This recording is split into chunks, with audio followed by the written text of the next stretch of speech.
Last time वो एक MCQs था, लास्ट 18 एमसीक्यूज, दिस वन। सो जी इसको डिस्कस कर लेते हैं, उसके बाद जी बाकी प्रॉपर्ली वो स्टार्ट करते हैं। सो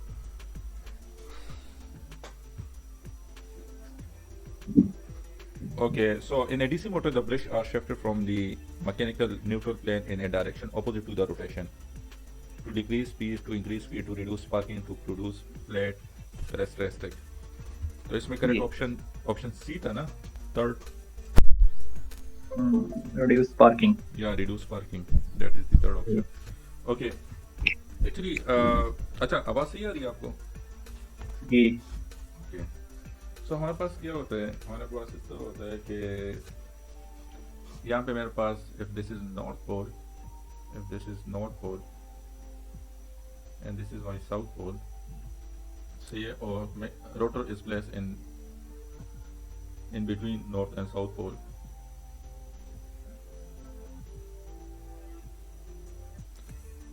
Lines will move from north towards south. ठीक है सर। रोटर इसके मिड में हो गया लाइक दिस। अच्छा, रोटर के लेफ्ट साइड पे हमारे पास करंट जो होगा that's will move out from the, sorry motor के राइट साइड पे that's will move out from the, like ऊपर आएगा current out from the screen, and this in on over here the current will move into the screen. Okay, अच्छा यहाँ पे हमारे पास क्या होगा, अब हमारे पास आर्मेचर करंट जीरो है। If armature current is equal to zero, तो फिर क्या होगा, आपका जो आर्मेचर फ्लक्स होगा वो क्या होगा, वो भी जीरो होगा। ओके, क्योंकि आपका फ्लक्स डिपेंड करता है करंट पे। If there is no current then the magnetic flux will be equal to zero. Okay, अच्छा हमारे पास इसका एक न्यूट्रल एक्सिस होगा and that neutral axis will be geometric neutral axis. Geometric neutral axis means कि आपका geometry जिस तरह हम देखते हैं कि इसका न्यूट्रल कौन सा होगा या मिड पॉइंट कौन सा होगा, तो that is geometric neutral axis. सही, this is not the magnetic neutral axis, this is the geometric neutral axis. Okay, अच्छा अब क्या होगा, अब हमारे पास जब आपका आर्मेचर करंट जीरो है तो आपका मैग्नेटिक न्यूट्रल एक्सिस और ज्योमेट्रिक न्यूट्रल एक्सिस सेम ही होंगे। ओके, यहाँ पे आपका मैग्नेटिक न्यूट्रल एक्सिस भी होगा, क्योंकि जितने नॉर्थ फ्लक्स लाइन इस साइड पे तो उतने इस साइड पे, तो ये आपका ज्योमेट्रिक न्यूट्रल एक्सिस हो गया, सॉरी मैग्नेटिक न्यूट्रल एक्सिस। यानी यहाँ पे इस पॉइंट पे आपका मैग्नेट जो है वो न्यूट्रल है। ओके, कोई फ्लक्स नहीं है यहाँ पे, न्यूट्रल है, यहाँ पे कैंसिल हो जाते हैं। सही है, जिस तरह वो होते हैं ना फील्ड, ये आपका पॉजिटिव फील्ड है, दिस इज नेगेटिव, सही है, या दिस इज पॉजिटिव, तो अक्सर कहते हैं कि both charges are same, like the intensity of both charges is same, then the flux या field at the mid point will be equal to zero. इस तरह एक्सक्लूज आते हैं तो वो आपका जीरो होते हैं। एक्चुअली ये कुछ इस तरह होते हैं, ये flux line out from the जाएंगे, इसी तरह यहाँ पे भी आउट फ्रॉम दी जाएंगे इस तरह। ओके सही, तो यहाँ पे मिड पॉइंट पे क्या होगा, ये इसका फील्ड इस तरह होगा और इसका फील्ड इस तरह होगा, so both will cancel out the effect of each other. Okay, तो यहाँ पे आपका फील्ड जो होगा वो जीरो होगा, तो you can say that this is the magnetic neutral axis. Okay, okay like या यहाँ पे कोई फ्लक्स लाइन नहीं होगा, तो ये मैग्नेटिक न्यूट्रल एक्सिस होगा। तो आपका जो ज्योमेट्रिक न्यूट्रल एक्सिस है that is equal to the magnetic neutral axis when armature current is equal to zero. Got it? Yeah sir. इसका पिक्चर ले लो, क्योंकि अभी मैं सर ठीक है, एक मिनट सर, वो दोबारा कीजिएगा वो न्यूट्रल एक्सिस वाले को। अच्छा वो भी यस, तो कंप्लीट कंसेप्ट आ जाएगा ना। या एक मिनट सर, सर कर लें जी, एक minute. Thank you sir. Okay, अब हम इस तरह कर लेते हैं कि हमारे पास armature current is not equal to zero. Okay, so अब क्या होगा, अब देख लेते हैं। ओके अच्छा, जब armature current is not equal to zero तो आर्मेचर फ्लक्स भी होगा। ओके, और आर्मेचर फ्लक्स किस तरह होगा, आर्मेचर फ्लक्स कुछ इस तरह होगा कि यहाँ पे आपके जो करंट है that will move into the screen, तो आपका जो फ्लक्स होगा वो कुछ इस तरह होगा, क्लॉकवाइज होगा। इसी तरह यहाँ इसका भी क्लॉकवाइज होगा, इसका भी क्लॉकवाइज होगा, इसका भी क्लॉकवाइज होगा, तो यहाँ से भी क्लॉकवाइज, यहाँ से भी क्लॉकवाइज, यहाँ से भी, यहाँ से भी। तो टोटल क्या होगा, मैं ये कह सकता हूँ कि मेरा जो फ्लक्स है that will move like this, like this. यहाँ पे देखो, इस साइड पे जा रहे, इस साइड पे जा रहे, ऊपर जा रहे, ऊपर जा रहे, ऊपर जा रहे। ओके सही है, तो मेरा जो टोटल फ्लक्स होगा वो कुछ इस तरह का होगा। यहाँ पे देखो तो यहाँ पे आपका करंट आउट आ रहा है, सही है, तो फ्लक्स लाइंस किस तरह होगा, that's will B anti clockwise. Downward anti clockwise, ठीक है। यस, इसका भी anti clockwise, anti clockwise, anti clockwise, anti clockwise, तो टोटल आपका क्या होगा, इस तरह एंटी क्लॉकवाइज होगा। सही है। अच्छा, अब मेरे पास क्या होगा, अब हमारे पास पहले हमारे पास क्या था, सिर्फ फील्ड फ्लक्स था। फील्ड फ्लक्स पहले था जब when armature current is equal to zero, when armature current is equal to zero, तो आपका सिर्फ फील्ड फ्लक्स होगा, that's will be from north and south, ये फील्ड फ्लक्स होगा। ओके, और उसका जो डायरेक्शन होगा वो कुछ इस तरह का होगा, this is your field flux, this is zero, ये आपका फील्ड फ्लक्स हो जाएगा। सही है। अब मेरे पास आर्मेचर करंट आ गया, तो आर्मेचर करंट की वजह से आपका आर्मेचर फ्लक्स भी आ गया, तो आर्मेचर फ्लक्स आपका फिर कुछ इस तरह का होगा, this is the armature flux. Okay, पहले आर्मेचर फ्लक्स जीरो था तो आपका ये नेट फील्ड था, अब आर्मेचर फ्लक्स भी आ गया। ओके, अब मैग्नेटिक न्यूट्रल एक्सिस आपका यहाँ पे नहीं होगा, क्यों यहाँ पे नहीं होगा, क्योंकि आपका एक दूसरा फ्लक्स भी आ गया, that is the armature flux. तो अब हमने क्या करना है, हमने रिजल्टेंट फ्लक्स फाइंड करना है। इसका रिजल्टेंट फ्लक्स क्या हो जाएगा, इसका रिजल्टेंट फ्लक्स कुछ इस तरह का हो जाएगा, ये इसका रिजल्टेंट फ्लक्स है। ओके, रिजल्टेंट फ्लक्स पता है किस तरह फाइंड करते हैं? Yes sir, sir head to tail rule. या हेड टू टेल, इसको उठा दो, यहाँ पे ले आओ तो आपका ट्रायंगल बन जाएगा, so this will be hypotenuse. Okay, तो ये आपका रिजल्टेंट आ जाएगा। सही है। तो अब ये फ्लक्स लाइंस किस तरह होंगे, ये इस तरह स्ट्रेट नहीं होंगे, ये रेड लाइन जो है ना ये स्ट्रेट नहीं होंगे, ये कुछ इस तरह हो जाएंगे कि आपका जो दिस इज नॉर्थ, ये आपका साउथ हो जाएगा, ये आपके इस तरह रोटर हो गया। सही है। और आपके जो लाइंस हैं that's will move like this.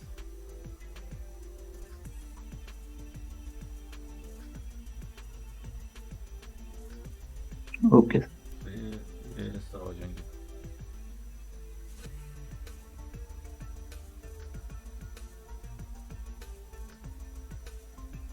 क्योंकि अब आर्मेचर रोटेट होगा तो ये आपका कुछ इस तरह होगा।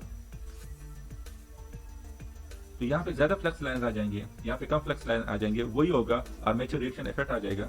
और यहाँ पे ज्यादा फ्लक्स लाइन आएंगे तो इट मींस कि आपका जो जनरेटर है रोटर इस तरह रोटेट हो रहा है। ओके, जनरेटर में रोटर इस तरह रोटेट हो रहे हैं, तो इसी वजह से यहाँ पर ज्यादा फ्लक्स लाइन आ रही है। सही। अच्छा, और मोटर में आपका ये इस तरह होगा, opposite to this rotation generator, this is for motor and this is for generator। Okay, ये मैंने आपको लास्ट एपिसोड में डिस्कस भी किया था कि हम वो इंटरपोज रख देते हैं ना यहाँ पे, तो वो किस तरह रखते हैं वो हमने काफी डिटेल में डिस्कस किया था। अच्छा, अब हमारे पास ज्योमेट्रिक न्यूट्रल एक्सिस तो ये अपनी जगह पे होगा, this is the geometric neutral axis. सही है। मैग्नेटिक न्यूट्रल एक्सिस आपका रोटेट हो जाएगा, वो किस तरह रोटेट होगा, वो कुछ इस तरह हो जाएगा, this is the magnetic neutral axis. अच्छा, आपने अपना जो कम्यूटेटर है वो आपने इसी मैग्नेटिक न्यूट्रल एक्सिस पे रखना है। क्यों रखना है? To reduce sparking. ओके, यहाँ पे कोई फ्लक्स नहीं होगा तो आपका स्पार्किंग यहाँ पे प्रोड्यूस नहीं होगा। ओके, अच्छा, यहाँ पे मेरे पास जैसे जनरेटर, तो ये आपका magnetic neutral axis will move along the direction along the rotation of the rotor in case of generator, but it will move against the rotation of the rotor in case of motor। okay, like generator में देख लो तो ये आपका पहले यहाँ पे था मैग्नेटिक न्यूट्रल एक्सिस, अब यहाँ पे आ गया, तो यहाँ पे देख लो जनरेटर में रोटेशन भी इस तरह है। तो ये भी एमसीक्यूज अक्सर आते हैं कि आपका magnetic neutral axis will move along the direction of rotation in case of generator, तो आपने कहना yes, in case of generator it will move along the direction, and in case of motor it will move against the direction of rotation. Motor में क्या होता है, rotor आपका इस तरह रोटेट होगा एंटी क्लॉकवाइज, और magnetic neutral axis will move against the rotation of the rotor in case of motor. Okay, ये भी एमसीक्यूज आता है अक्सर। ठीक है। तो आपने commutator, you will always place the commutator on magnetic neutral axis. Okay, to reduce sparking. If this is your machine, okay, तो यहाँ पे देख लो तो this is the symmetrical line. Okay, इसके दोनों साइड पे देख लो तो आपको सेम ही मशीन के पार्ट्स नजर आए। Okay, symmetrical line. सही है। So this is the geometric neutral axis, वो तो आपको ज्योमेट्री पे डिपेंड करता है। This is geometric neutral axis. Magnetic neutral axis it means के वो एक्सिस जहां पे आपका फ्लक्स जो हो, जहां पे आपका रिजल्टेंट फ्लक्स जो है वो इक्वल टू जीरो हो। सही है। जिस तरह रिजल्टेंट फ्लक्स अभी मैंने ड्रॉ किया तो वो आपका वहां पे zero. If this is the north pole and this is my south pole, सही है, तो मैग्नेटिक लाइंस किस तरह होंगे, that should move from north towards south. सही, इस तरह होंगे।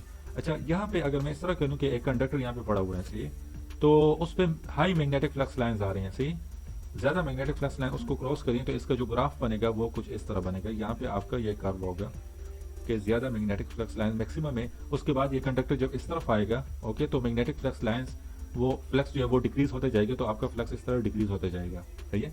यहाँ पे जब आ जाएगा तो आपका फ्लक्स जो है वो जीरो हो जाएगा, क्योंकि कोई फ्लक्स इसको टच नहीं करा, तो ये फ्लक्स आपका यहाँ पे आ जाएगा, जीरो हो जाएगा, ओके। उसके बाद वो ऑपोजिट डायरेक्शन में, और यहाँ पे ऑपोजिट डायरेक्शन में मैक्सिमम होगा, तो इस तरह ऑपोजिट डायरेक्शन में फिर वो मैक्सिमम हो जाएगा, और फिर मिनिमम जीरो हो जाएगा, फिर इस तरह मैक्सिमम, ओके। तो ये आपका फ्लक्स का जो कर्व है वो कुछ इस तरह बनेगा। अच्छा, अब हमारे पास जो स्पार्किंग होता है, सही है, तो स्पार्किंग कब होगा, जब आपका कोई वोल्टेज जब जीरो होगा, okay. Light, if this is the conductor और यहाँ पे एक दूसरा कंडक्टर है, ओके, और यहाँ पे आपका वोल्टेज 0 वोल्ट है और यहाँ पे भी 0 वोल्ट है, तो यहाँ पे नो स्पार्किंग होगा, जी। सही है, दोनों का सेम पोटेंशियल है। या अगर आप इस तरह कर लो, if this is the conductor और and this is also the second conductor, और यहाँ पे +5 वोल्ट है और यहाँ पे भी +5 वोल्ट है, तो फिर भी आपका नो स्पार्किंग होगा।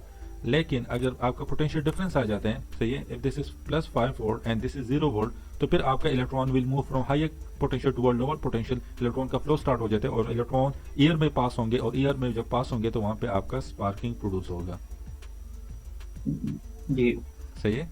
अच्छा, हमारे पास स्पार्किंग कब होगा, जब आपका potential difference is not equal to 0, सही है। If the potential difference is equal to 0, then no sparking. If the potential difference is equal to 0, then no sparking. If the potential difference is not equal to 0, then there will be sparking, okay? जितना ज्यादा potential difference होगा उतना ज्यादा sparking होगा, यानी high intense sparking होगा, okay. या अब इस तरह कर लेते हैं कि हमारे पास यहाँ पे कोई फ्लक्स नहीं पास हो रहा, ओके, कोई फ्लक्स लाइन इसको टच नहीं कर रहा है, तो यहाँ पे आपका कोई वोल्टेज जनरेट नहीं होगा, 0 वोल्ट होगा, जी।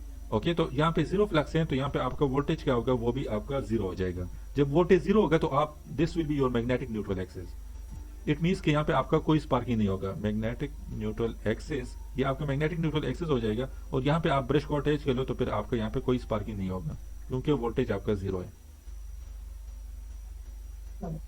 Got it. जी। अब अगर इसको आप रोटेट कर लो तो ये आपका फ्लक्स लाइंस क्या हो जाएंगे, फ्लक्स लाइंस आपके कुछ चेंज हो जाएंगे, ओके। फ्लक्स लाइंस अब आपके कुछ इस तरह हो जाएंगे कि इस तरह हो जाएंगे,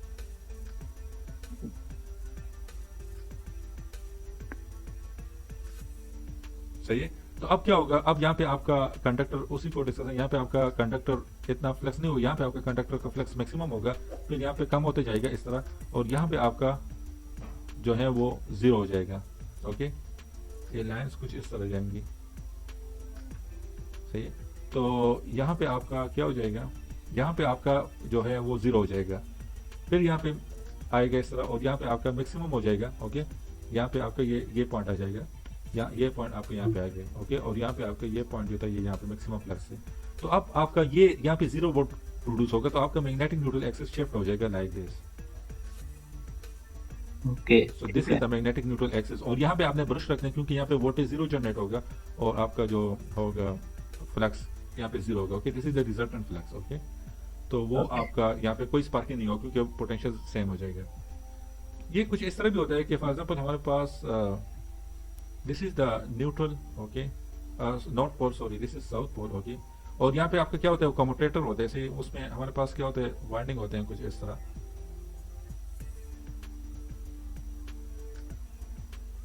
सही है, आर्मेचर वाइंडिंग है।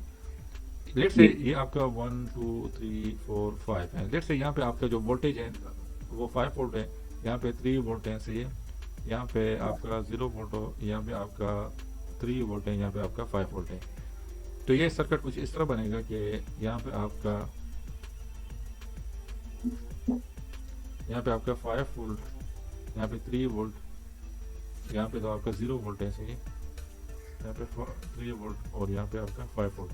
और आपने ब्रश कहाँ पे अटैच करना है, 0 वोल्ट पे आपने कोशिश करना है कि 0 वोल्ट पे आपका ब्रश अटैच हो, तो यहाँ पे यानी मैग्नेटिक न्यूट्रल एक्सिस पे, तो ये this is the brush resistance, सही, this is the resistance of brush, सही। और ये आपका, तो यहाँ पे आपका 0 वोल्ट है, सही है, ग्राउंड है, 0 वोल्ट है, और यहाँ पे 0 वोल्ट, तो ये अगर आप इसको टच करोगे तो दोनों पोटेंशियल सेम है, तो यहाँ पे नो स्पार्किंग होगा,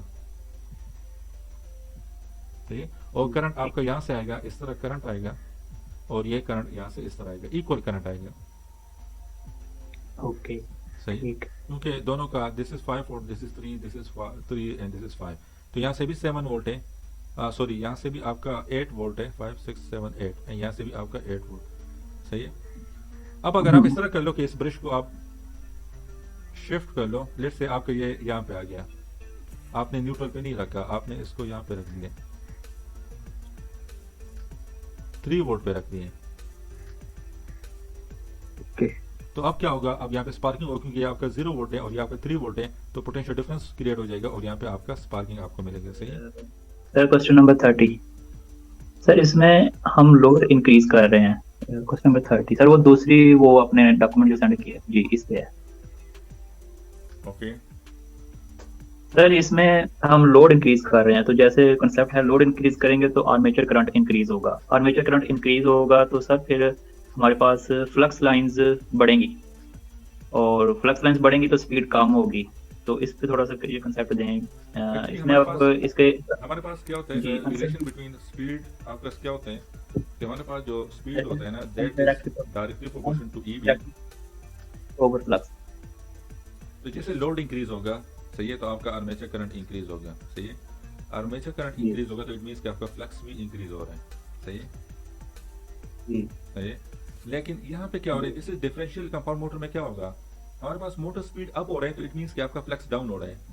मोटर स्पीड अप हो रहा है तो फ्लक्स डाउन हो रहा है एज द लोड इंक्रीज। तो सीरीज में भी आपका फ्लक्स इंक्रीज होगा, सो दिस इज रॉन्ग। शॉर्ट में भी आपका फ्लक्स इंक्रीज होगा, दिस इज रॉन्ग। कम्युलेटिव में भी क्या होता है, कम्युलेटिव कंपाउंड मोटर में क्या होता है, आपका जो सीरीज फील्ड का जो फ्लक्स होता है that add with the shunt field flux. Okay, ये भी गलत हो गया, ये भी नहीं होगा क्योंकि फ्लक्स आपका इंक्रीज हो रहा है। डिक्रीज इसमें आएगा क्योंकि डिफरेंशियल में क्या होता है, आपका सीरीज फ्लक्स जो होता है that is opposite to the shunt field flux, वो सब्ट्रैक्ट होगा।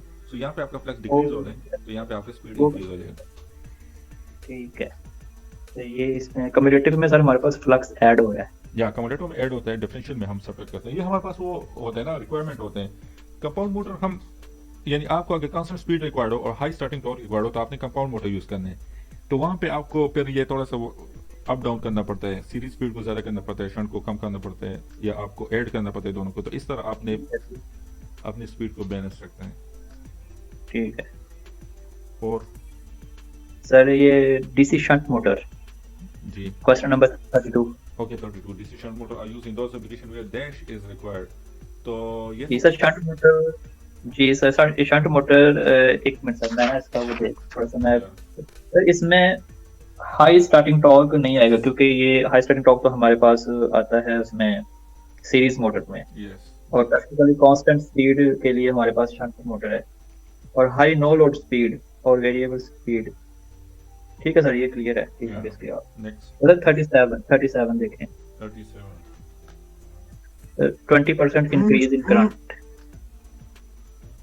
For 20% increase in current, the motor that will give the greatest increase in torque is, actually हमारे पास क्या होता है, torque is equal to flux into IA होते हैं। सही, तो आपका फ्लक्स जो होता है that is equal to constant in case of shunt. Okay, तो आपका टॉर्क क्या हो जाएगा, that is like torque is directly proportional to, equal ना, directly proportional to. Okay, constant of proportionality भी होते हैं तो वो हम इग्नोर कर देते हैं। तो आपका torque is directly proportional to IA हो जाएगा। Flux is constant in case of shunt motor. Shunt motor. या सीरीज मोटर में क्या होता है, आपका flux before saturation, before magnetic saturation आपका flux is directly proportional to armature current होगा, तो आपका टॉर्क जो होता है that is directly proportional to IA square हो जाएगा। ओके, तो यहाँ पे आप इस तरह कर लो कि करंट को इंक्रीज कर लो फ्रॉम 2 अप टू 4, तो आपका टॉर्क इंक्रीज हो जाएगा 2 अप टू 4 इंक्रीज हो जाएगा। यहाँ पे आप आर्मेचर करंट को इंक्रीज कर लो फ्रॉम 2 अप टू 4, तो आपका टॉर्क पहले क्या था, 4 था, अब क्या हो गया, 16 आ गया। 16 आ गया। तो कितना ज्यादा इंक्रीज आया है, तो थोड़ा सा इंक्रीज करने से the motor will give the greatest increase in torque is in series motor. Series motor. ठीक है। 53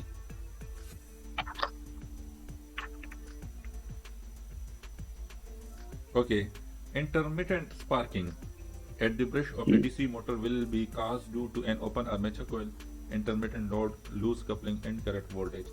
Actually हमारे पास क्या होता है, हमारे पास intermittent sparking होती क्या है, intermittent sparking हमारे पास irregular interval पर, like आपका non continuous sparking. Okay, this is intermittent sparking is non continuous sparking. Like आपका sparking ऐसा नहीं हो गया for long duration of time it will continuously spark. Okay, non continuous होगा, कभी स्पार्क होगा कभी नहीं होगा, कभी स्पार्क होगा कभी नहीं होगा। सेकंड बात क्या है, सेकंड बात इसमें ये है कि इसका जो इरेगुलर, ये it will occur at irregular interval, जी it will occur at irregular interval. सही, लाइक इस तरह नहीं होगा आफ्टर 1 सेकंड स्पार्किंग होता जाएगा, नॉन कंटिन्यूस होगा और नॉन कंटिन्यूस होगा, और आपका ये इंटरवल भी सेम नहीं होगा। एक दफा ये स्पार्क हो गया आपका, फिर आफ्टर 1 सेकंड स्पार्क हो जाएगा, फिर शायद आफ्टर 10 सेकंड स्पार्क हो जाए, फिर शायद आफ्टर 1 आवर स्पार्क हो जाए। ओके, तो this is intermittent sparking, irregular interval. Okay, interval means time. सही, तो दिस इज इंटरमिटेंट स्पार्किंग। तो ये हमारे पास तभी होगा, ये मैंने आपको लास्ट टाइम डिस्कस भी किया था कि फॉर एग्जांपल आपका एक सर्किट है, सही है, उसको आप ओपन कर लो, तो हमारे पास क्या होता है, हमारे पास इसमें इलेक्ट्रॉन फ्लो होता है। सही, नॉर्मल Yes, इलेक्ट्रॉन आपका जा रहे हैं, वो अपने एक स्पेसिफिक स्पीड के साथ जा रहे हैं। सही है, अब जब आप इसको डिस्टर्ब करोगे, सही है, जिस तरह होते हैं ना कि फॉर एग्जांपल एक कंपनी है, उसमें वो सब लोग जॉब कर रहे हैं, सही है, अपने इंटरवल यानी स्पेसिफिक टाइम पे आ रहे हैं इस तरह सुबह और जॉब करके जा रहे हैं। सही है, लेकिन अगर आप इस तरह करो कि उनको निकाल लो, सही है, कोई वो कर दो, तो वो सारे इकट्ठे होकर वो कोई स्ट्राइक करेंगे। सही है, तो इसी तरह यहाँ पे भी इलेक्ट्रॉन अपनी ड्यूटी कर रहे हैं, नॉर्मल जा रहे हैं। सही है, लेकिन जैसे ही आप यहाँ पे ओपन सर्किट क्रिएट करोगे, ओपन सर्किट लाओगे यहाँ पे क्रिएट करोगे, तो इलेक्ट्रॉन की मोशन जो है वो डिस्टर्ब होगी। तो इलेक्ट्रॉन अब कोशिश करेगा कि ये जंप लगा ले इस तरह और यहाँ पे आ जाए, अपने पाथ को कंप्लीट कर लें। जी सही है, तो लाइक ये इसमें स्पेस आ गया, ओपन सर्किट आपने करी तो ये इतना स्पेस आ गया, ओके यानी बिटवीन वायर्स इतना स्पेस आ गया आपका। सही है, तो तो इलेक्ट्रॉन सर अब कोशिश करेगा कि ये जंप लगा लें और एयर में पास होके इसको अपने मोशन को कंटिन्यू कर लें, अपनी फ्लो को कंटिन्यू रखें। सही है, तो उस स्पार्क की वजह से, उस जंप की वजह से ये एयर में फ्लो होगा और एयर में ये आपको स्पार्क देगा। तो इसी तरह हमारे पास आर्मेचर ओपन सर्किट कर लो आप कोयल को, तो आपको हमेशा स्पार्क ही मिलेगा। सर लोड इंक्रीज करने से भी तो स्पार्क आ सकता है कि नहीं? मतलब लोड अगर वेरिएशन हो, जिस तरह इंटरमिटेंट हो, कंटिन्यूस ना हो, मतलब कभी बहुत ज्यादा बढ़ रहा हो, कभी बहुत ज्यादा कम हो रहा हो, फिर भी स्पार्किंग हो सकती है कि नहीं? नहीं, स्पार्किंग हमारे पास क्या होगी, स्पार्किंग आप किसको कहते हो,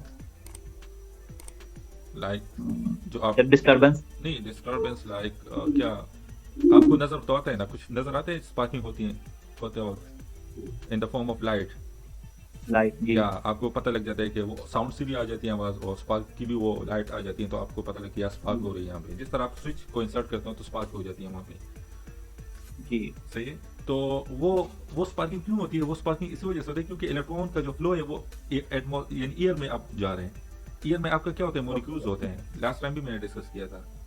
ठीक है सर, वो मुझे एक्सेप्ट या किया, ठीक तो है सर। उसकी मुझे वजह से दो आपको मिनट। नहीं, इंटरमीडिएट लोड की वजह से आपका आर्मेचर करंट इंक्रीज और डिक्रीज होगा, लेकिन वो तो जी ईयर में तो पास नहीं हो रहा है। इलेक्ट्रॉन इंटरमीडिएट लोड की वजह से आपकी जो इलेक्ट्रॉन की अमाउंट है ये इंक्रीज और डिक्रीज होगी, या ये इलेक्ट्रॉन जो ये तेजी के साथ जाएंगे, इनका फ्लो तेज होगा या कम फ्लो होगा, लोड इंक्रीज और ठीक डिक्रीज है करने से। सही है, इससे यही होगा।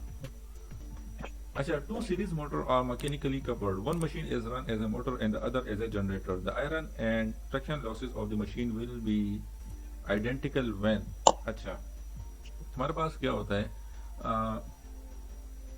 हमारे पास क्या होता है कि हमारे पास इस तरह होता है कि आपने शायद विजिट किया हो जनरेशन साइड पे, किए विजिट कि नहीं, कोई डैम हाँ वगैरह। सर, अच्छा, आपने विजिट नहीं हाँ किया। सर, हमारे पास इस तरह होता है कि एक इस तरह का ये टरबाइन होता है। सही है, ये आपके ओके फर्स्ट फ्लोर पे होता है।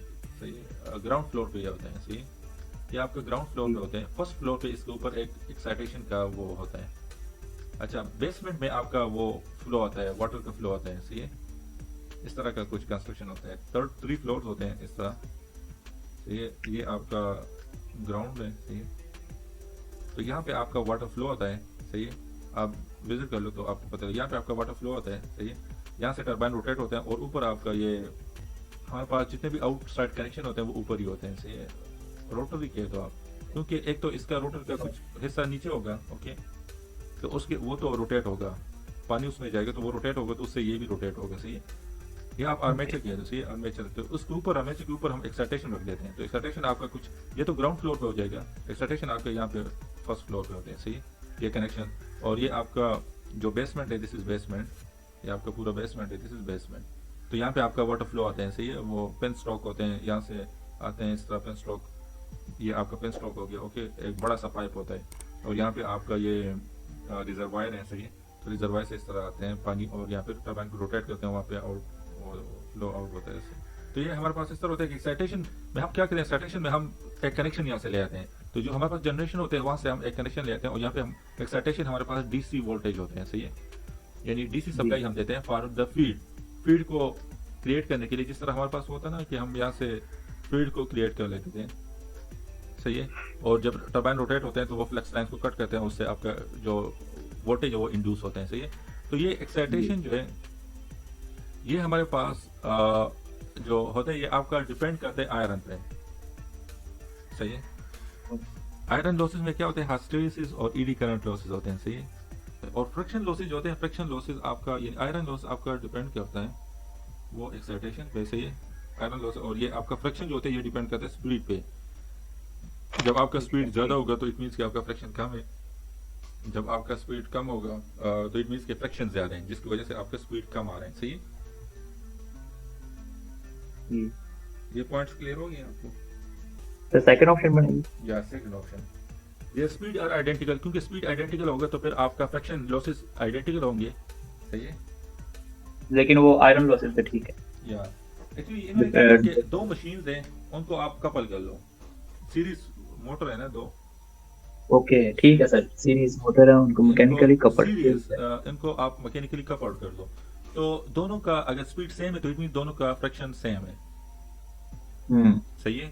तो अगर दोनों की एक्साइटेशन सेम है तो इट मीन कि दोनों का आयरन लॉसेस सेम है, क्योंकि जितने फ्लक्स लाइन यहाँ पे जितने फ्लक्स लाइन इतने यहाँ पे भी हैं, सही है। और इन दोनों को आपने कपल किया तो इट मीन के करंट जो है लोड सेम करंट जा रहे हैं इसमें, तब आपका ये इक्वल होगा। अगर आप स्पीड को कर लो तो आपका तो वो इक्वल हो जाएगा, फ्रिक्शन लॉसेस इक्वल हो जाएंगे, लेकिन आयरन लॉसेस आपका इक्वल नहीं होगा, ठीक है sir.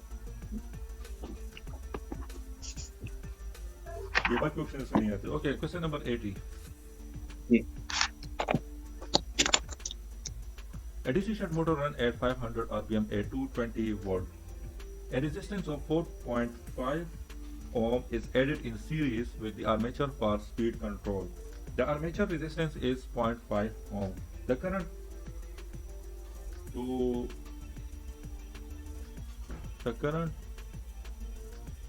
what is this?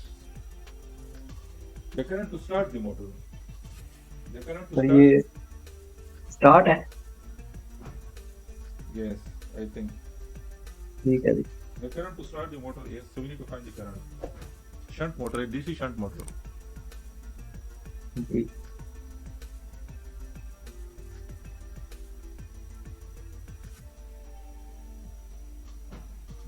And आपको given है that is 500 rpm. ये resistance 220 volt. A resistance of 4.5 is added in series with the armature. Okay, this is 4.5 ohm.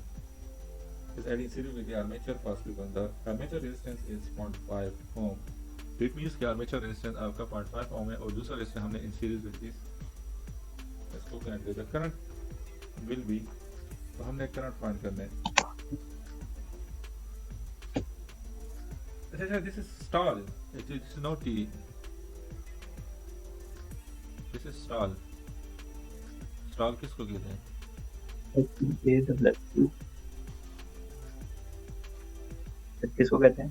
किसी चीज को रोकने को कहते हैं, लाइक कोई चीज रन Stop? होना, या stop you can say. Okay ठीक है सर, ये मैंने फर्स्ट टाइम सुना है।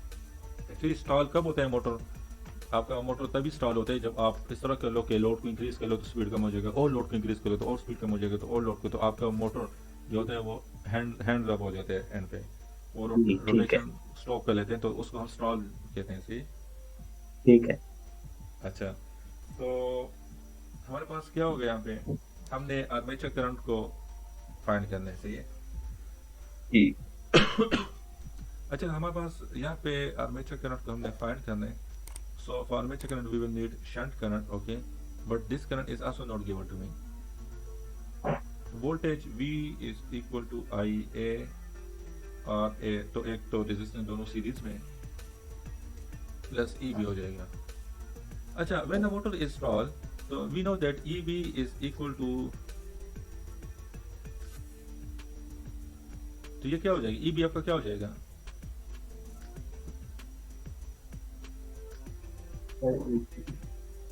हमारे पास पोल्स पोल्स की वैल्यू है हमारे पास हमारे पाई पास की नहीं वैल्यू। नहीं नहीं, व्हेन द मोटर स्टॉल तो इट मींस कि आपका मोटर ने रोटेशन स्टॉप कर दिया, तो इट मींस कि आपका ईबी जीरो हो जाएगा, because EB depend on the rotation, on the rotation of the rotor. So ये क्या हो ओके जाएगा, सर, सर ये भी जीरो। या ईबी आपका जीरो हो जाएगा, तो v is equal to I A into 4.5 plus 0.5, तो ये आपका 5 हो जाएगा। ओके, तो आपका v क्या आ जाएगा, v हमारे पास 220 है, ओके, डिवाइड बाय 5 आ जाएगा, तो ये आपका आर्मेचर करंट हो गया 5 time 4 is 20, 5 time 4 44 ampere. Question 1।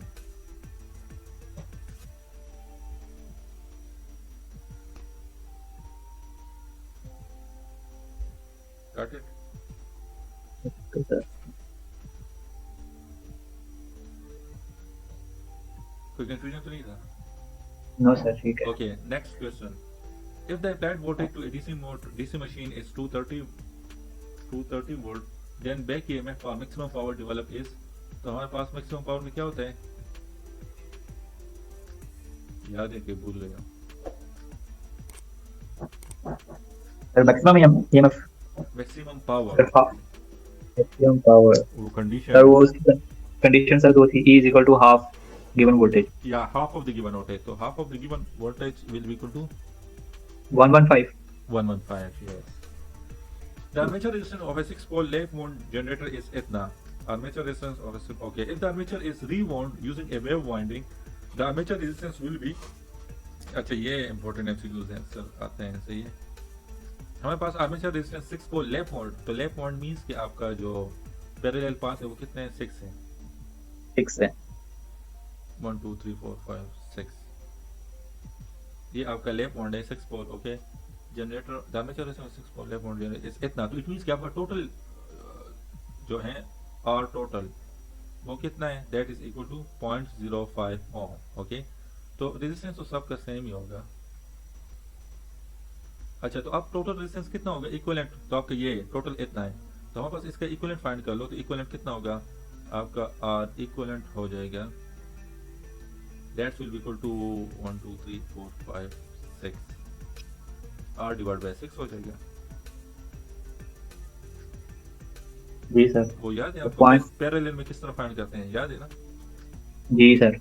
या तो आर डिवाइड बाय 6 हो जाएगा इक्विवेलेंट, तो ये आपका आ जाएगा आर इक्विवेलेंट हमारे पास कितने हैं 0.05, तो आर 1 आर आपका क्या हो जाएगा 0.05 टाइम्स 6 कर लो, इससे क्या आता है,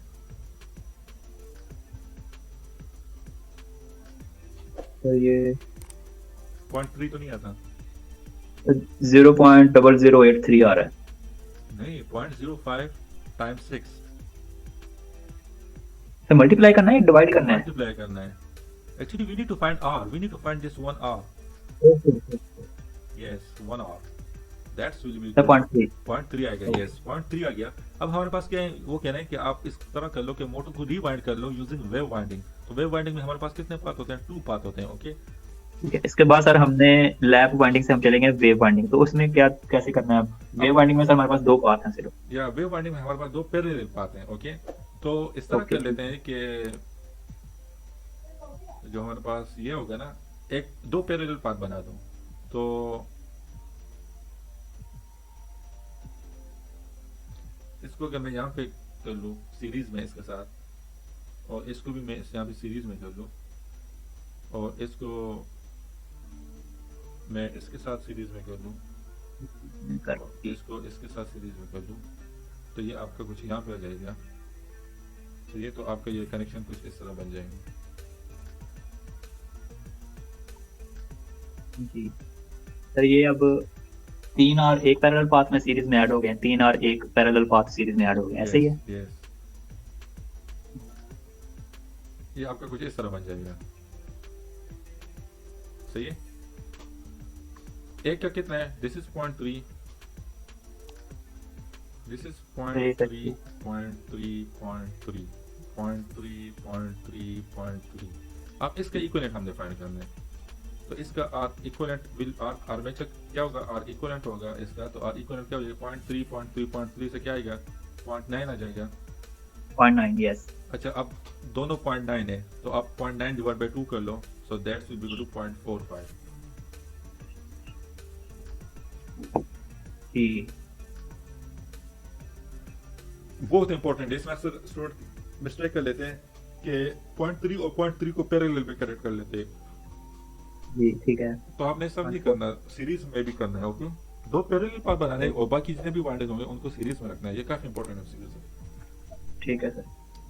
गॉट इट। नेक्स्ट जी sir 83। 83. A 220 watt DC machine has an armature resistance of 1 ohm. If the full load current is 20 ampere, then the difference in the induced voltage when the machine is running as a motor and as a generator is 20, 0, 40, 50. अच्छा, हमारे पास क्या होता है? हमारे पास 220 volt DC machine है, armature resistance आपको जो है 1 ओम है, लोड करंट आपको 20 एम्पियर है। ओके, जी डिफरेंस। तो इस तरह कर लेते हैं कि इसको ड्रॉ कर लेते हैं। डीसी मशीन है। अच्छा, ये इन्होंने हमें नहीं बताया कि आपका कौन सा मशीन होगा। जी ठीक है, तो चलो मैं एक शंट मशीन और ड्रॉ कर लेती हूँ।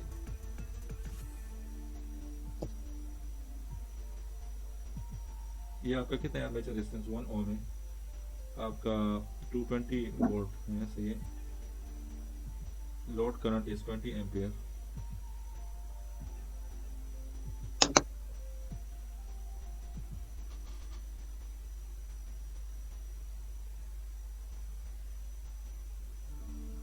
तो हम इस तरह कर लेते हैं कि आर्मेचर करंट हमने फाइंड करना है। तो हमारे पास क्या हो जाएगा?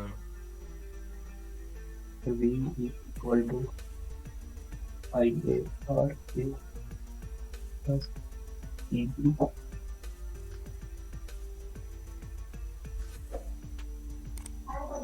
हमारे पास ई बी की वैल्यू है या फिर ई बी की वैल्यू? आई शंट आपका क्या हो जाएगा? आई शंट आपका हो जाएगा 220 डिवाइड बाय आपका ये रेजिस्टेंस हमें गिवन नहीं है। जी इस तरह कर लेते हैं कि सीरीज कर लेते हैं।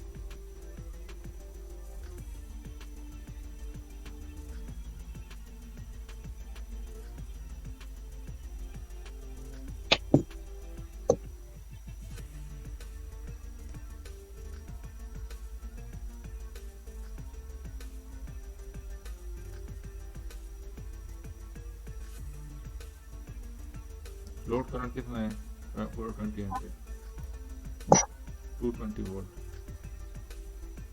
रेजिस्टेंस 1 ओम है।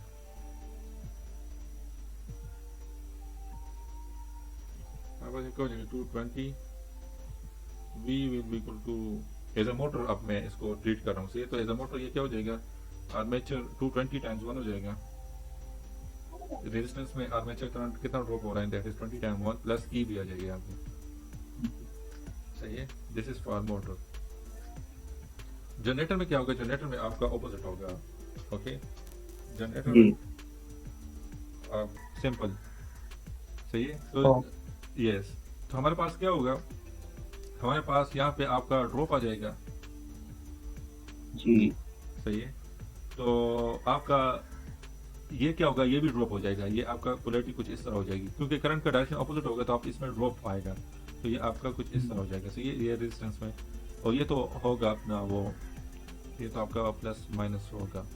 तो यहाँ पे क्या होगा? आपका ये राइज हो रहे हैं। सही है, दिस इज राइज, सो ये आपका ड्रॉप हो रहा है और यहाँ पे भी ड्रॉप हो रहे हैं। तो आपका ये कुछ इस तरह आ जाएगा कि आपका यहाँ पे ई बी जो है that is equal to 20 times 1 हो जाएगा प्लस 220 हो जाएगा। सही है, this is EB1, this is EB2, तो EB1 माइनस EB2 कर लेते हैं। तो EB1 आपका आ जाएगा 220 माइनस 20 हो जाएगा। सही है, माइनस इंटू EB2 आपका क्या आ रहा है? EB2 आपका आ रहा है 20 प्लस 220 हो जाएगा, 20 प्लस 220। सही है, तो ये आपका आ जाएगा, ये पॉजिटिव हो जाएगा तो ये माइनस हो जाएगा और ये भी माइनस हो जाएगा। तो ये आपका 220 के साथ कट जाएगा। सही है, तो आपका जो आएगा, यस, तो आपका जो यहाँ से आएगा वो आपका -40। सही, so this is for motor, wait, this is for motor and this is for generator. सही है जी। तो ये आपका 40 आएगा। तो एक्चुअली हमने यहाँ पे EB1 माइनस EB2 कर दिया है। ओके ठीक है। एक्चुअली यहाँ पे हमने क्या किया है, -40 इसलिए है क्योंकि हमारे पास जनरेटर में वोल्टेज ज़्यादा होते हैं या मोटर में, हमारे पास जनरेटर में हम जनरेट करते हैं जी, और मोटर में हम अप्लाई करते हैं। या मोटर में हम अप्लाई करते हैं। तो सर इस साइन तो बेसिकली जो है वो यही होगा ना कि जो जनरेटर की सप्लाई और मोटर की सप्लाई आपस में ऑपोजिट होती है, क्योंकि जनरेटर में हम आउटपुट लेते हैं, मोटर में हम वोल्टेज अप्लाई करते हैं। नहीं, ये इस तरह होगा ना कि फॉर एग्जांपल मोटर आपको दे दे कि 220 वोल्ट मोटर है, सही है, सही है जी। तो 220 वोल्ट मोटर मींस कि आपका जो आउटपुट टर्मिनल है वहाँ पे 220 वोल्ट आपने सप्लाई करना है।